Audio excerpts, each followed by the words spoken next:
when her father was busy thinking about some new story to narrate. Okay, that's when he gets a chance to talk to her. Abhi aage ki story next. No, I'm curious. No, I want to know. I just, while I was reading the story, I realized that the whole thing is in parallel to. Don't tell. Yeah, not. I'll read it and post it. And then next class you explain. That's really funny. Send me voice That's notes. really funny. I love that story. It's so funny. Bye now. Bye. I need voice notes. Come on time. Ma'am वो जो cycle beaker अच्छे से oil करके रखना. नहीं ma'am वो where did keep on leg ना वही निकल गया अचानक से. You so aggressively opened the gate. I'm scared. Yeah, you are not good. No, my hand's just like, give me what I want, I need to leave. Bye, okay, that's great. Bye, ma'am. Bye. Bye. Bye. The English department very, very well. Good. Yeah. Good. And you're great. So I want to tell you something that sorry for wasting your time, but some of the lessons that you've done are not there, are deleted. Yeah, that's fine. So from So far, we have done here. so you shouldn't have done the weathering storm, Yeah, yeah. weathering the storm of Ersama, that is deleted. Yeah. Okay, and accidental tourist is deleted. Accidental tourist fine. So we have 1, 2, 3 over here in moments. And here We have done everything. no, lesson number 7 is deleted. Packing, yeah, that Packing and the duck and the kangaroo. And then lesson number 9, the bond of love and the snake tribe. That is also deleted. So we have 1, 2, 3, 4, 5. Okay, 2 poems and 3 lessons then. Yeah. Pretty good. We're almost through with the syllabus. So should we do reach for the top? Yeah, I did it in class. Or you have already done it? Yeah. It's pretty easy. Yeah. So should we do something that you have not done first? Yeah, that's fine. Let's start with the poem and then we can do the bond of love. The poem is pretty small. Or I thought we can do this. Let's go in line. Come on. Like reach for the top. 99. Since you know, Yeah. it will be good revision.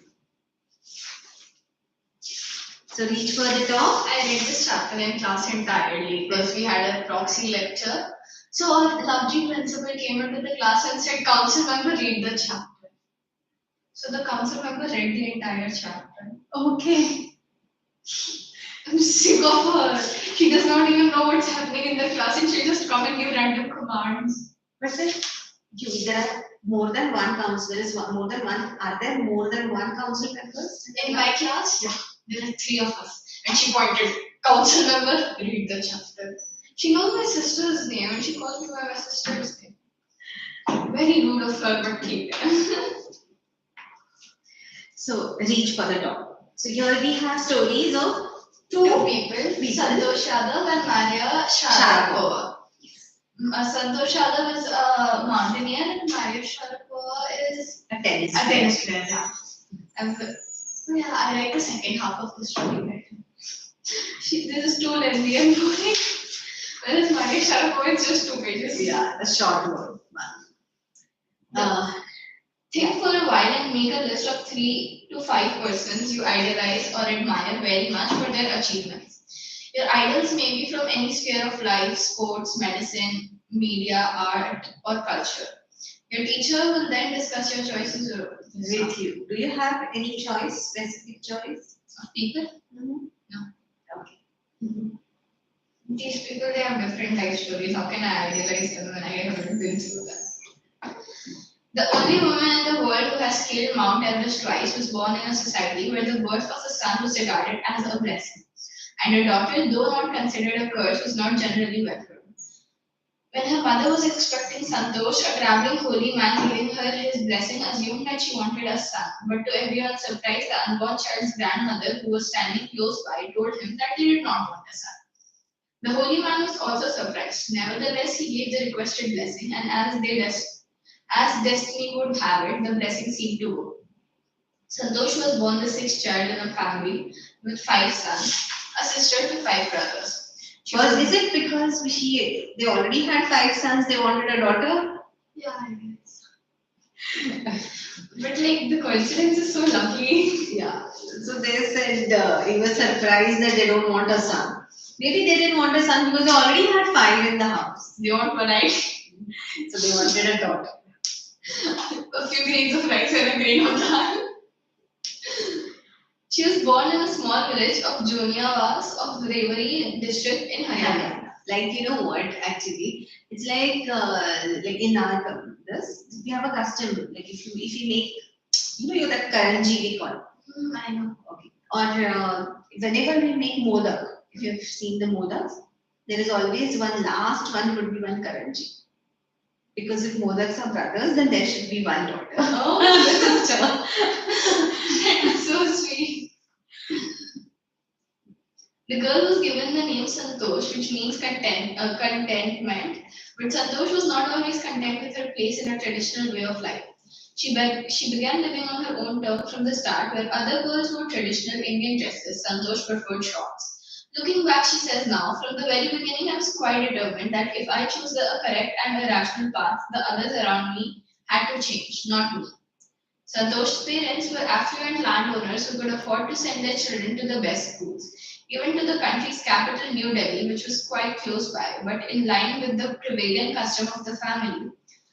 Santosh had to make do with the local village school. So she decided to fight the system in her own quiet way when the right moment arrived, and the right moment came when she turned 16. At 16, most of the girls in her village used to get married. Santosh was also under pressure from her parents to do the same. A marriage as early as that was the last thing on her mind. She threatened her parents that she would never marry if she did not get a proper education. She left home and got herself enrolled in a school in Delhi. When her parents refused to pay for her education, she politely informed dad of her plans to earn money by working part time to pay her school fees. Her parents then agreed to pay for her education. See, it was quite a radical step and a bold step. For this girl to go on her own to oppose, not only just to oppose, but to go get herself enrolled and then threaten that if they don't pay, she will work and pay for her own school Back education. in the day, this would be so crazy. So proud of you right now. No, but back in the days, even in today's times, back in the days means it's not very old. Yeah, Like 90s, but so 80s. So even in today's times, it is if she's living in a she's from the time where people would get married at 16 and my Bua got married at 16. She stayed home till she was 18 or 19 and then she was sent home. My grandma was married when she was in 5th grade and my grandpa was in 6th grade. And they lived separately until they were old enough legally to live with. Please tell me I'm not born to them. And okay, I had this weird fear because when I turned in 5th grade, my grandma told me that, I'm like, are you gonna marry me off? She's like, why would I marry you off right now? So I was like, because you got married, and then you married your children at one of my aunts got married at 11 and other at 16. What? Yeah, they have a huge age gap. My dad and his brother have a 13-year age gap. Okay. Yeah, So like the age gap is very prominent. From 11, 13, 16, 15. So and I'm like, so are you gonna marry me off? No. My dad heard this and he was so weirded out because he never thought I would say that. But like, it was a valid question. Would she marry me off? Wishing always to study a bit more, and with her father slowly getting used to her urge for more education, Santosh passed the high school examinations and went to Jaipur. She joined Maharani College and got a room in Kasturba Hostel. Santosh remembers Kasturba Hostel faced the Aravali Hills. I used to watch villages from my room going up the hills and suddenly vanishing after a while. One day I decided to check it out myself. I found nobody except a few mountaineers. I asked if I could join them. To my pleasant surprise, they answered in the affirmative and motivated me to take to climbing. Then there was no looking back for this determined young girl. She saved money and enrolled in a course in Uttarkashi Nehru Institute of Mountaineering. My college semester in Jaipur was to end in April, but it ended in the 19th of May. And I was supposed to be in Uttarkashi on the 21st, so I did not go back home. Instead, I headed straight for the training. I had to write a letter of apology to my father, without whose permission I got myself enrolled at Uttarkashi. Thereafter, Santosh went on an climbing expedition every year. Her climbing skills matured rapidly. Also, she developed a remarkable resistance to cold and the altitude, equipped with an iron will, physical endurance, and an amazing mental toughness. She proved herself repeatedly. The culmination of her hard work and sincerity came in 1992, just 4 years after she had shyly asked the Aravalli Hill Mountaineers if she could join them. At barely 20 years of age, Santosh Yadav scaled Mount Everest, becoming the youngest woman in the world to achieve the feat. If her climbing skills, physical fitness, and mental strength impressed her seniors, her concern for others and desire to work together with them found her a special place in the hearts of fellow climbers. During the 1992 Everest mission, Santosh Yadav provided special care to a climber who lay dying at the South Pole. She was unfortunately unsuccessful in saving him. However, she managed to save another climber, Mohan Singh, who would have met with the same fate had she not shared her oxygen with him. Within 12 months, Santosh found herself a number of an Indo-Nepalese a member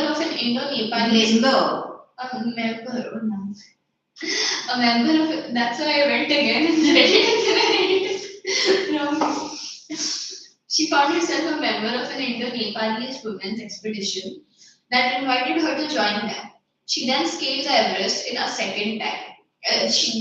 Oh my god, what's happening? She then scaled the Everest a second time, thus setting a record as the only woman to have scaled the Everest twice, and securing for herself and India a unique place in the annals of mountaineering.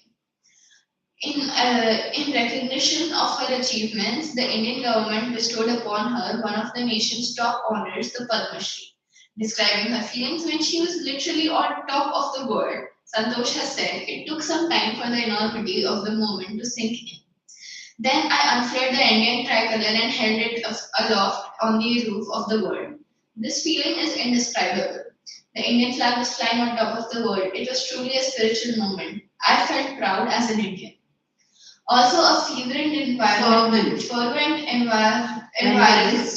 environmentalist, Santosh collected and brought down 500 kilograms of garbage from the Himalayas.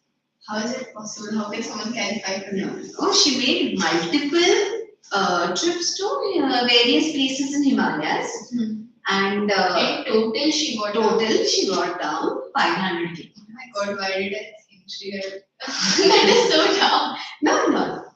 And because they say that Himalayas is the most littered place. How is that? And nobody even goes there. There are so many trekkers who go to Himalayas.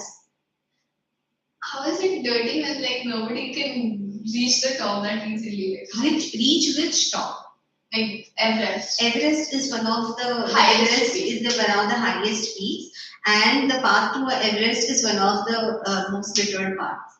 Because there are so many trekkers who go there every year from all over the world, and survival is important. You have so many things with you. You can't carry the garbage, no? So the cans from which you take to, the juice and food, you all throw it there only. They all throw it there. So from so many years, there's been a lot of garbage that has been gathered there. Has been strewn there. And the thing is, it's cold. So it doesn't get degenerated. It just gets preserved. It just gets preserved, everything.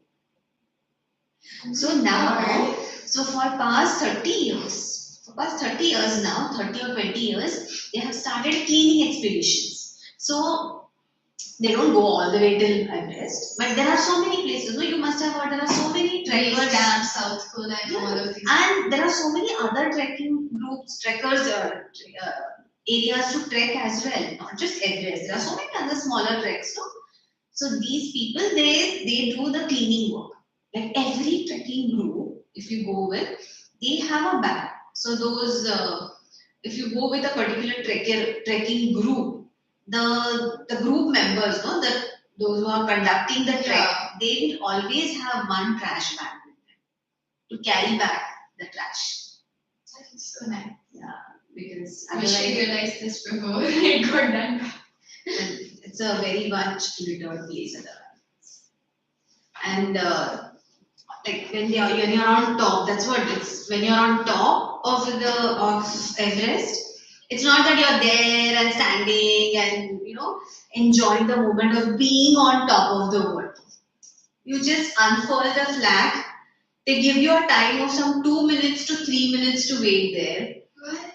and then you have to start coming down because you're on top of the world, or the top is a tiny place where the air is very thin, very little oxygen, and successful mission is not reaching the top. And it's coming Successful back. mission is reaching there and coming back and telling everyone that I've reached there.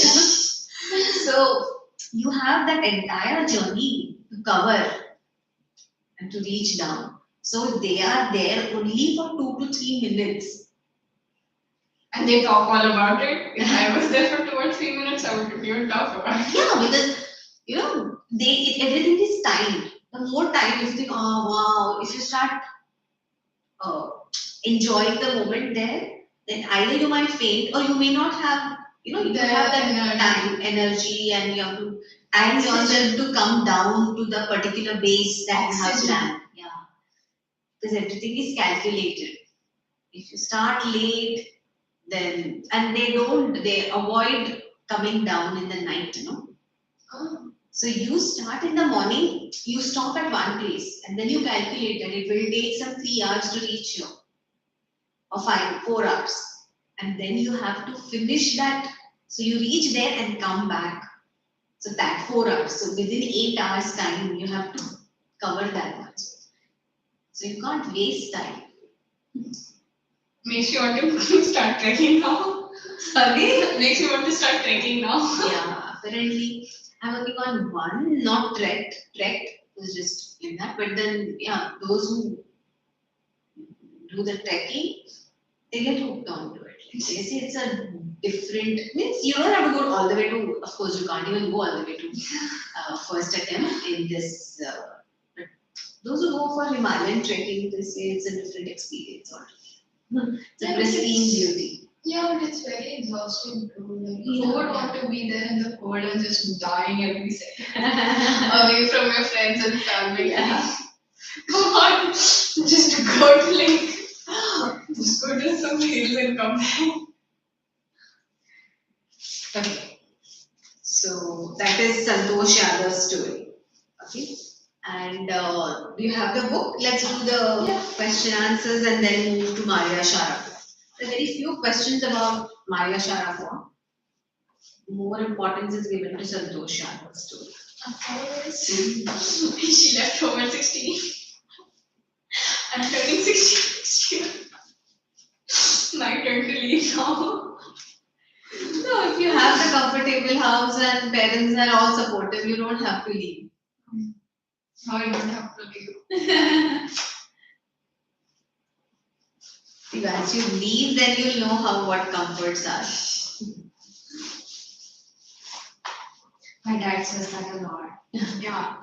Yeah, once you leave, you'll know what I mean.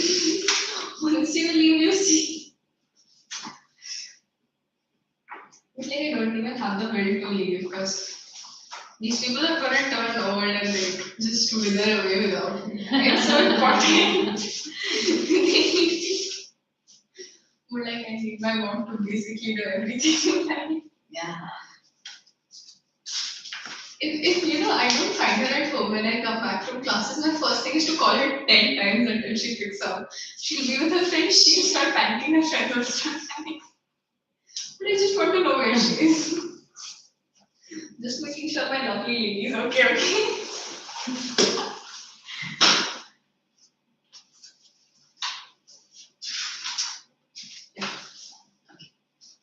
If you have multiple choice, let's do it. I spent 50 rupees of my savings on this pen pencil and then lost the cap.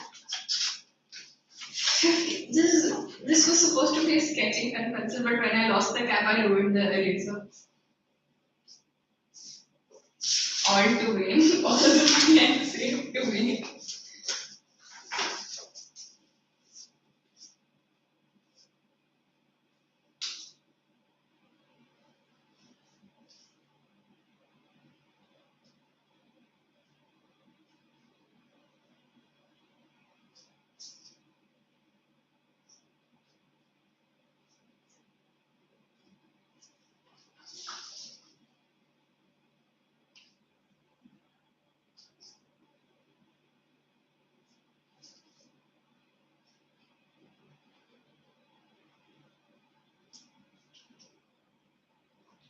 In which society was Santosh born? Where the boys were given importance. Okay, where the boys were blessed.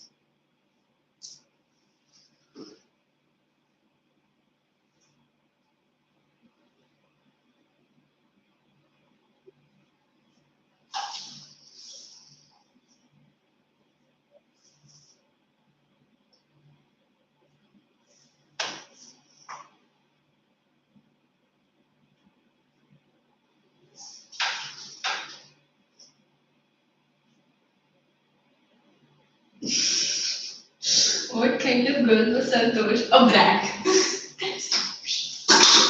I believe that's a very good thing to say about anyone if you put it in motion. Just the urge to take it right now.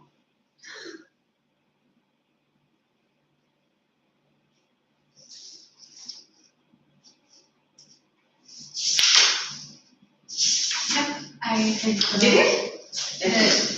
There were only a few.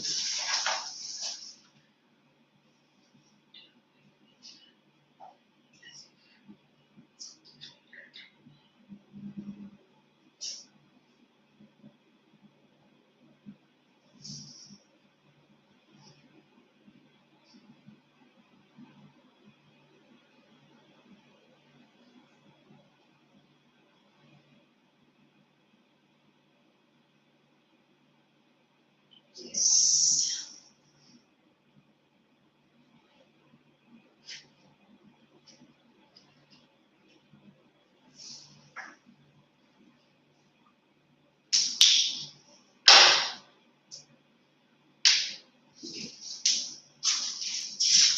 Let's do these questions. Yeah.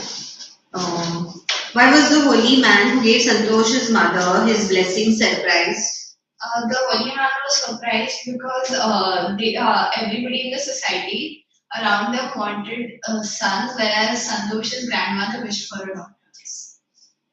Give an example to show that even as a young girl, Santosh was not ready to accept anything unreasonable. Santosh would dress differently from people around her because she did not want to be obligated with society's expectations. She went away from home at the young age of 16. Okay. Now here they have given the paragraph numbers. So you will tell from that paragraph. So when other girls wore traditional clothes, Yeah, she wore shorts. Why was Santosh sent to local school? Because it was a family tradition. Yes, part of the family, prevailing custom in the family. Though the family could afford to send them to the capital, but they chose not to, and it was the family's custom to send their children to the local school of the village. When did she leave home for Delhi? She left home for Delhi at the age of 16. And why? Because she wanted better education. Yeah. And her parents were pressuring her for marriage, so she left. Wow, she just left like that. And every time I think about it, it just takes some time to sink in. Why did Santosh's parents agree to pay for her schooling in Delhi? Because she threatened them that she was going to get a part-time job to pay for her schooling instead. Yes. And what mental qualities of Santosh are brought into light by this incident? Her sheer determination is brought to light by this. Her determination and her willingness to work hard and yeah, determination, strong mind, And her will to be self-dependent. yeah, or self-preservation is also important. I don't know if that is still, but yes, strong will, independent, strong will, independent, and determination to work hard. How did Santosh begin to climb mountains? From her hostel, when she went to Maharani College, she could see the Aravali hills where villagers would climb up and disappear into the hill.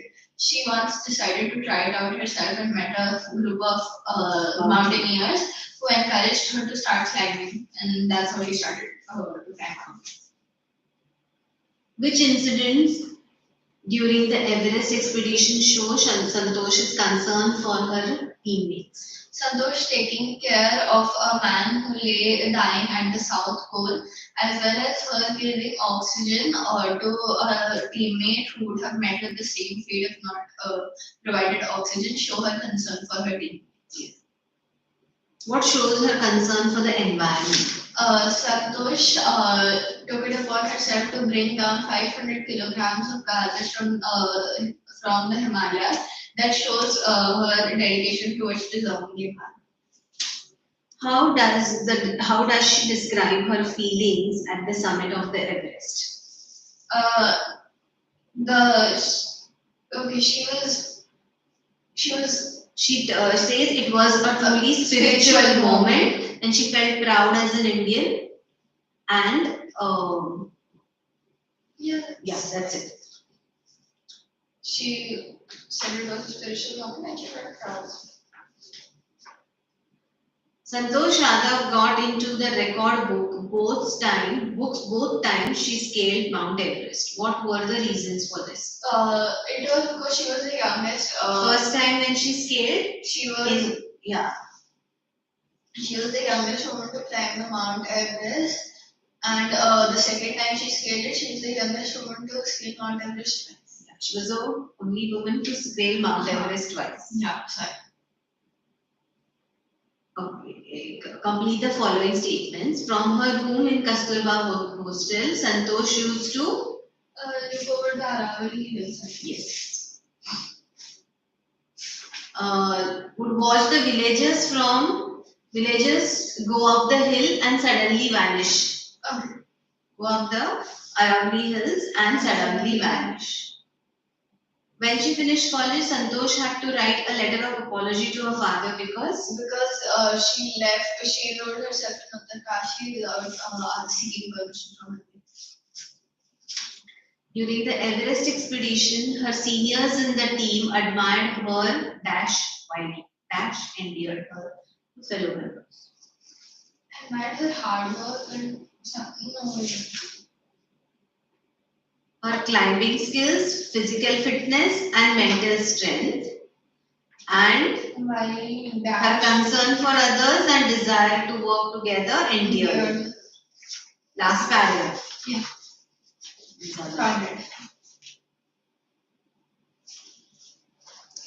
I have solved this one, this fourth one. And how I was bored, so I just searched through the passage. Should we read Maria Sharapova? Yeah. And then you can write these two answers. Okay. Or you want to write them I write first? them first. Okay. So write question number 2. And question number? And question number 5. Okay. I had a pen on the first question. I knew you were going to say that.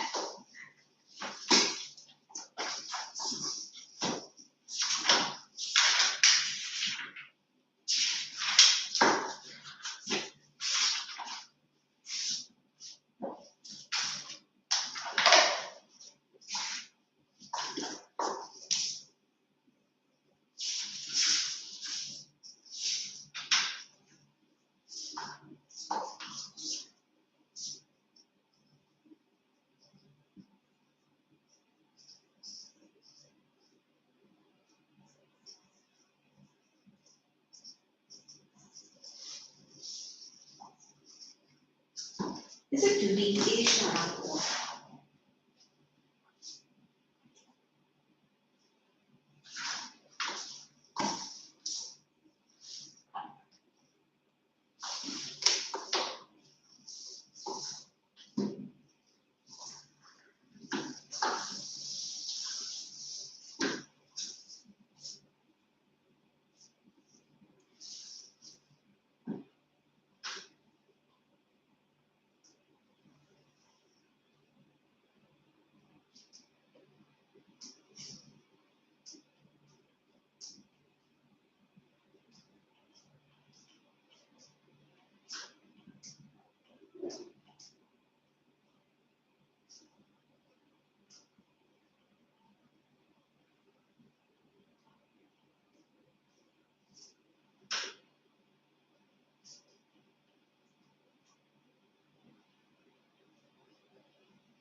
So the girls were saying the papers were very easy. It was set very easy, It was only for languages. okay, not otherwise, Not the other. not the other subjects. No, for science, everyone was dying after the paper. I went home and I cried to my mom. It's like, I've never done so terrible. She's like, it's okay. It's not your words, calm down.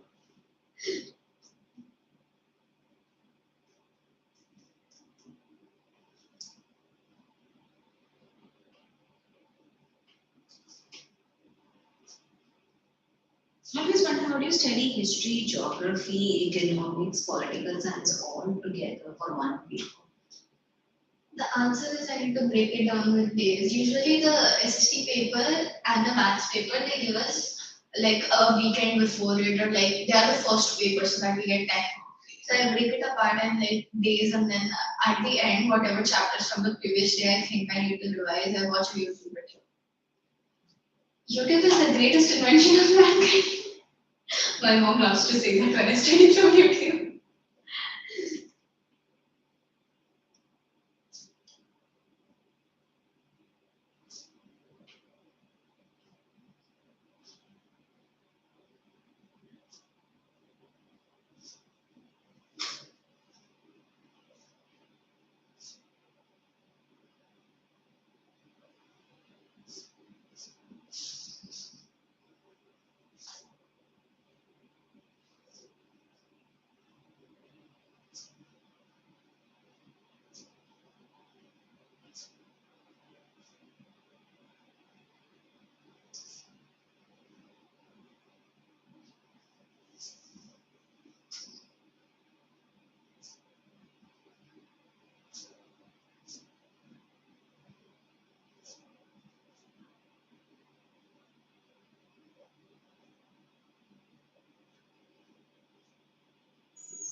I like my writing comments.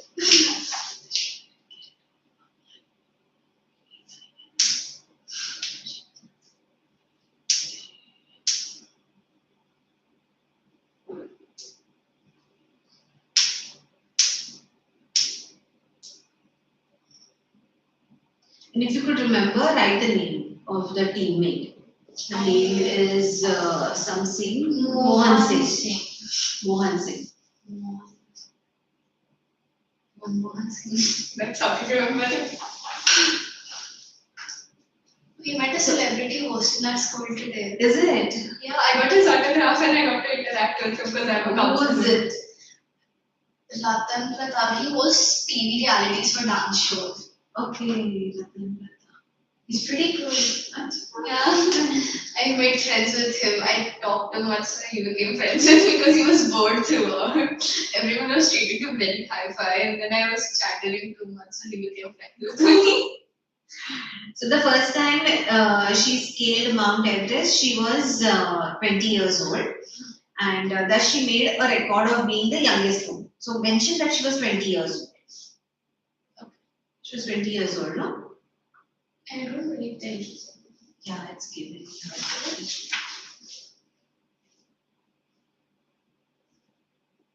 At barely 20 years of age, Santosh Yadav scaled Mount Everest. Okay. The second time, she became The only woman to scale Everest. twice. Now He was dancing on the stage with us. He taught us a really dance. It was pretty tacky, but okay. He was nice about it, so we'll take it. But then why had he come? He came here from our school. He was affiliated with our school and the Abu Dhabi tourism group to promote it. Okay, what is the name you said? Ratan Pratap. He's not very famous. He just hosts reality shows and he features in web series. So he's like one of those model type of people who just do stuff for fun. Okay. This is Ratan Pratap. Yeah, his PA is very rude. His PA is rude to him, not to us. Oh, the PA was rude to him. Yeah. Everyone was so shocked. The PA was like, "Sir, you can't do this. No, we don't allow you." My man was having his fifth cup of coffee of the day. And the PA got annoyed because he had to go and ask everyone to bring the coffee. So he was like, "No, we're not letting you do that anymore." Oh, that's sad. Poor man could not get his fifth cup of coffee. And then when we saw him off to the car, his PA was yelling at him to close that door properly. So you can't even close the door that well. Why are you pushing it so hard? It's too loud. They're gonna break the car. So we made him open the gate and close it again. Oh, I bet his PA was his dad. No. He just acts like his dad. I would never want a PA like that. I know. To yell at me when I close the door. And that too in front of everyone. What kind of personal relations are no? PA, personal assistant is this? Poor man has no respect. We had a good laugh every time he did one of those things. Like, you know, when he was on the stage talking, the PA was like, "Your shirt, put on your jacket again." Because he had to click. He's going to fire. His PA. He clicks pictures of him when he speaks, right, to put on his Instagram. He's constantly telling him how to pose. Oh my god, on the stage. He's on the stage and he's standing up in the crowd telling him what to do. And he was so annoyed throughout, like, Ratan. He's like,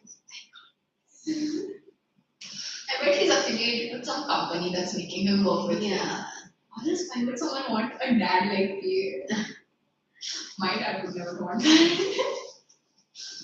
Maybe to improve your image and bring business. Yeah. I'm very fatherly person. That helps. Maria Don't Sharapova. shut the door. Maria Sharapova. A Russian girl, Maria Sharapova, reached the summit of women's tennis when she was barely 18. As you read about her, see if you can draw a comparison between her and Santosh Yadav. There is something disarming about Maria Sharapova, something at odds with her ready smile and glamorous attire.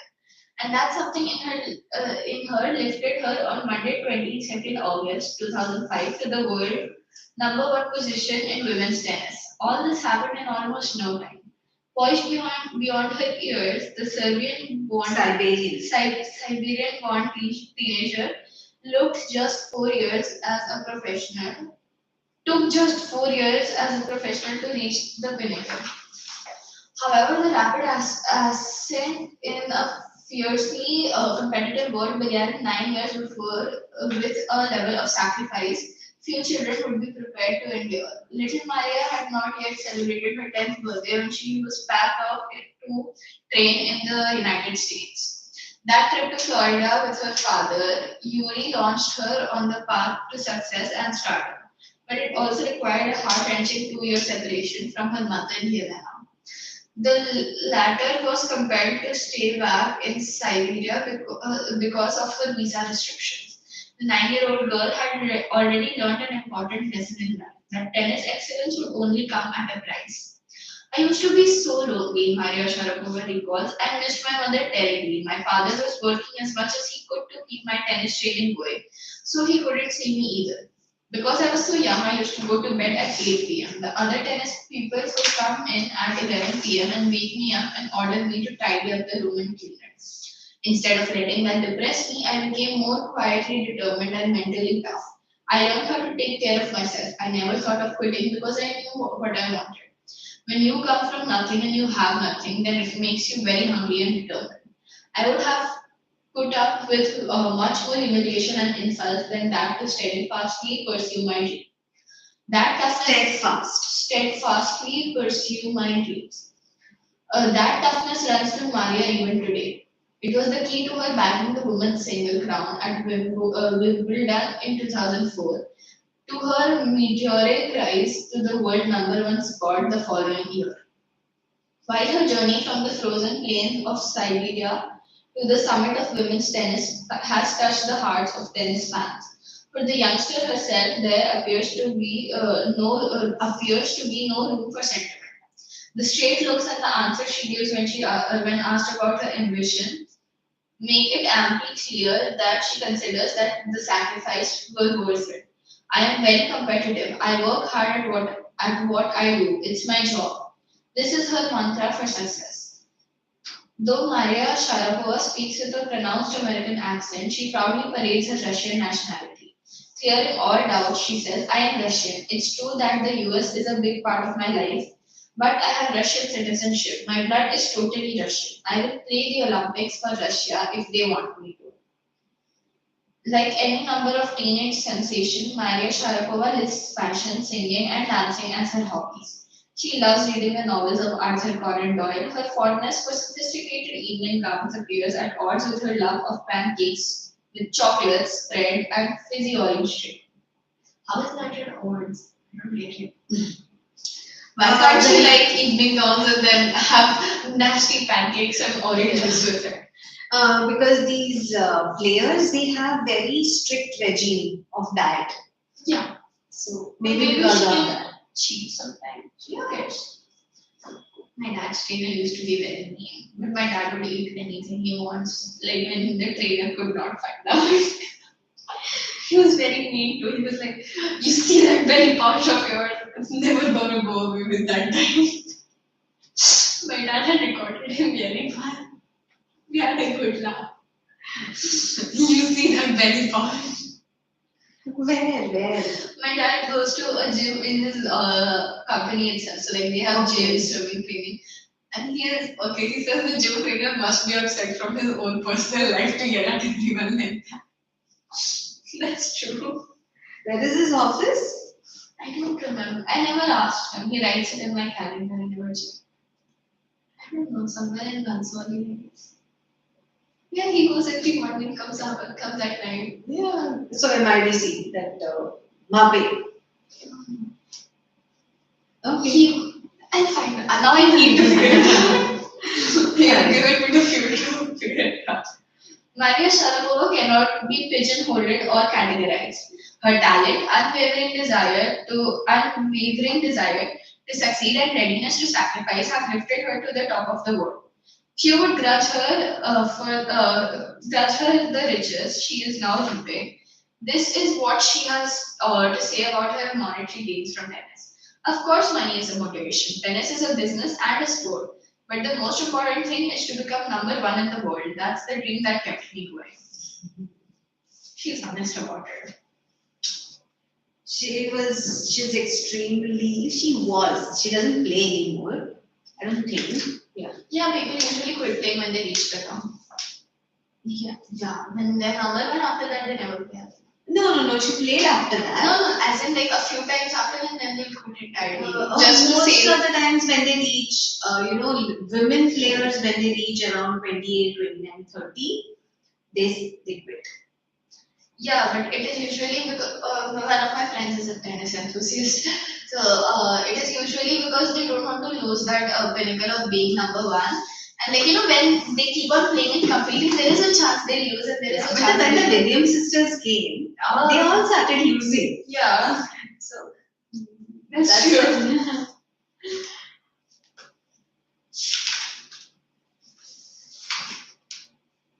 There are no question answers for this. Yeah, so you'll find few questions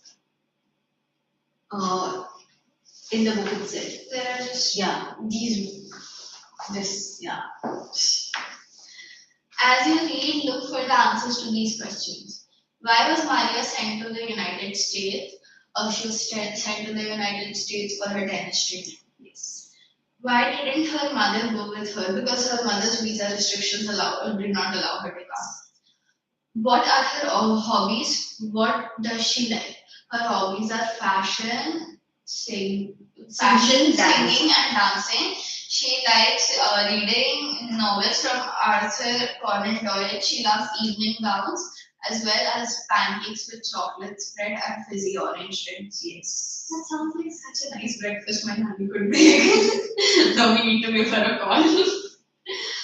What motivates her to keep going? Money, along with her desire to become number one in the world, keeps her going. Yeah, that's all. No more questions. Yeah. In this. And this is basically an MCQ type question where they have given us one line and you need to answer that. I love it. Yeah. And from here, you need to. My teacher said this chapter won't be given much importance. Is it? Yeah, she said, we said there is no question answers. She's like, yeah, because they won't ask. Maria Sharapova. Yeah, but Santosh Yadav, they're fond of Santosh Yadav, I told you. Yeah, Indian woman, we love it.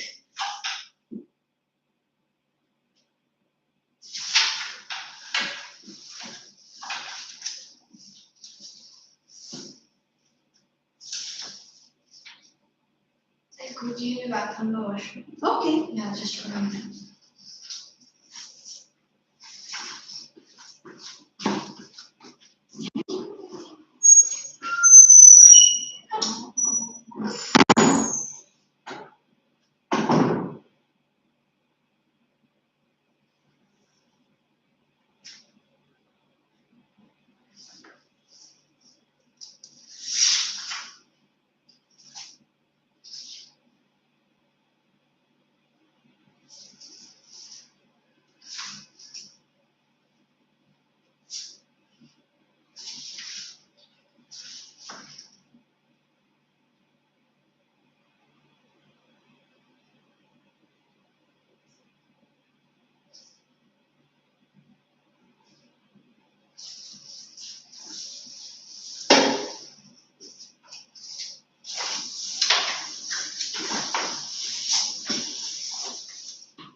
I did not sign the paper. How can I forget this? This is yours. And no, there are no distinct questions here, which Yeah, a lot of importance. yeah. Have they done this next poem on killing a tree? No, we can start reading. Okay. So so you must the poet. The poet is G. Patel, Yeah. and he says that okay, we all have seen people cutting down the trees. So if they're cutting down, that means it must be something really bad thing. Okay, the trees must be really bad thing. Trees must be like the bad habits, the evil habits that we have, and these evil habits are deep rooted in us. A simple thing. If somebody has a habit of smoking, it doesn't go off so easily. You really have to these deep rooted habits. You really have to pull them out from their roots and throw them out. So he's saying that if these trees, people are cutting down, that means they must be really evil things, bad things. So if you just cut them, these trees are not going to die. You need to really uproot them because they are deep rooted there. Only then you will be able to kill a tree. Just by cutting the tree, you are not going to kill it. Okay. Now he's saying if you have started some work, if started this assignment of cutting down a tree, then as well kill it fully. Okay? Now understand this is a sarcastic way of telling. Okay? It's not that he said let's all cut down, kill all the trees. You see, अभी तुमने start कर ही दिया है तो पूरा खत्म ही कर दो. If you're cutting a tree, that means it must be something bad. And if you think it's bad, then as well pull it out. So how to kill a tree is what is given here. It takes much more time to kill a tree. Not a simple jab of the knife will do it. It has grown, slowly consuming the earth, rising out of it, feeding upon its crust, absorbing years of sunlight, air, water, and out of its leafless hide sprouting leaves. Okay. So he says that it takes much time to kill a tree. Just a jab, just of a knife will not kill a tree. Because all these years, this tree has been taking so much from the nature. It has taken, it has consumed from the earth, Sunlight, air, water. It's been fed for so many years, so it's become strong. It will not die so easily.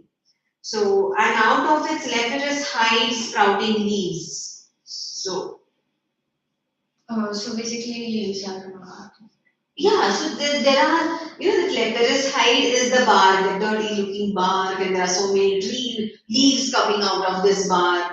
So it will not die just because you cut down a tree.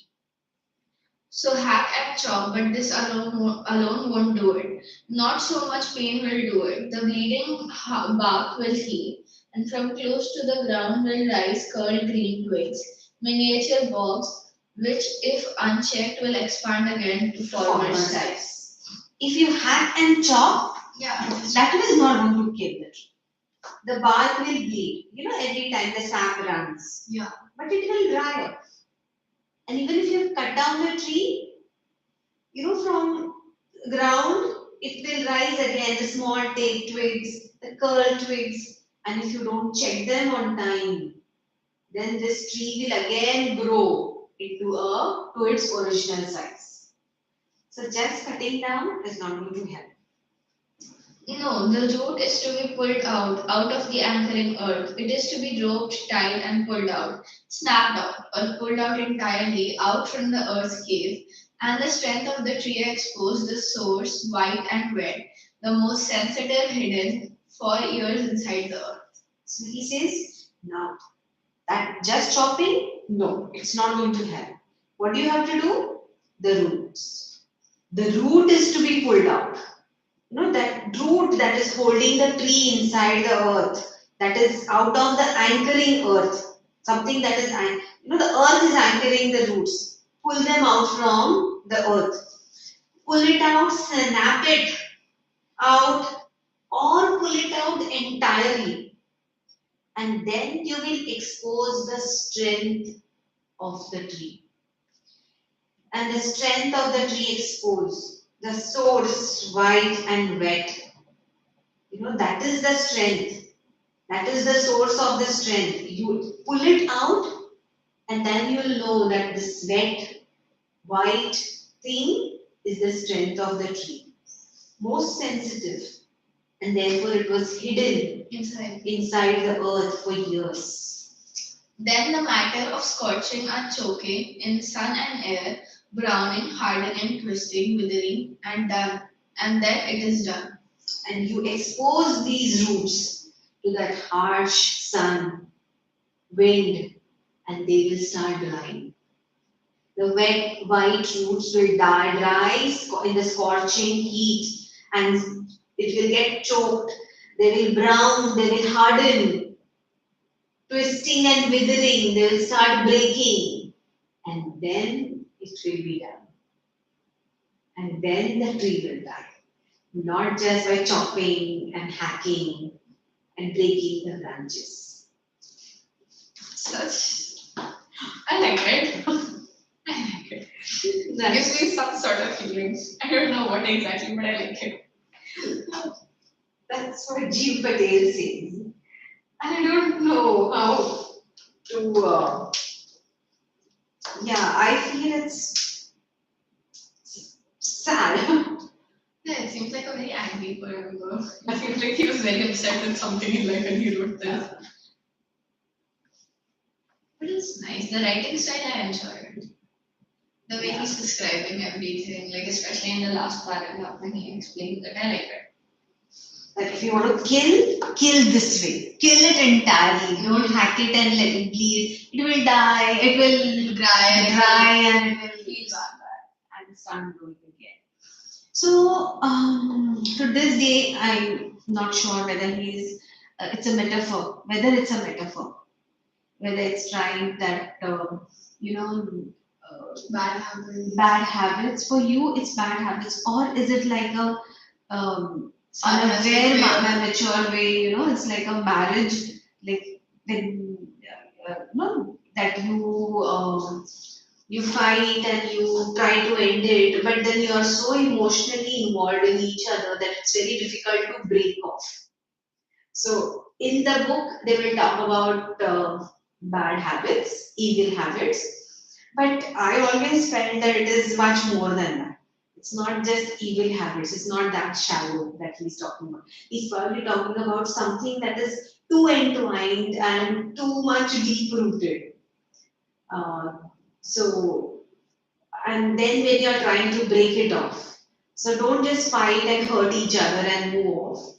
Maybe he's trying to tell that just finish it off completely. Yeah, don't leave anything for you to come back again. Yeah, it's like that. That's what my understanding is. Otherwise, why would he write something like this? Yeah, he seems very upset. Yeah. So he's actually, in my opinion, this is a metaphor. Here they say it's like a bad habit. You stick to bad habits. Yeah. We keep it PG over here. What? We keep it age appropriate. Yes. Yes. But in my opinion, it is not. Yeah. Who will talk, make a poem about bad habits? Yeah. That doesn't make much sense, honestly. You know, now that I read all my poems from like 6th class again, it makes more sense. Like I keep my books with poetry, right? Yeah. The poems I like, I always write them down. So when I And if you read them, say after 10 years, 15 years down the line, they'll sound far different. Because you will have different experiences and you'll have far more maturity. You must have seen life and you'll understand life more. now that makes you want to keep all of them. So, may not be the 6th standard and 7th standard, maybe there are many Yeah, such like poems. within 2 years, 3 years, too, it makes different sense. Yeah. I remember that we had these Hindi stories, and I still remember those 2 lessons because now I understand what it meant. Yeah, but More than this my mom learning. says that certain things she'll remember because it makes more sense now. Thank you, Mom. Yeah. I love English. You get to understand the interpretations of 2 different Yeah. teachers. So.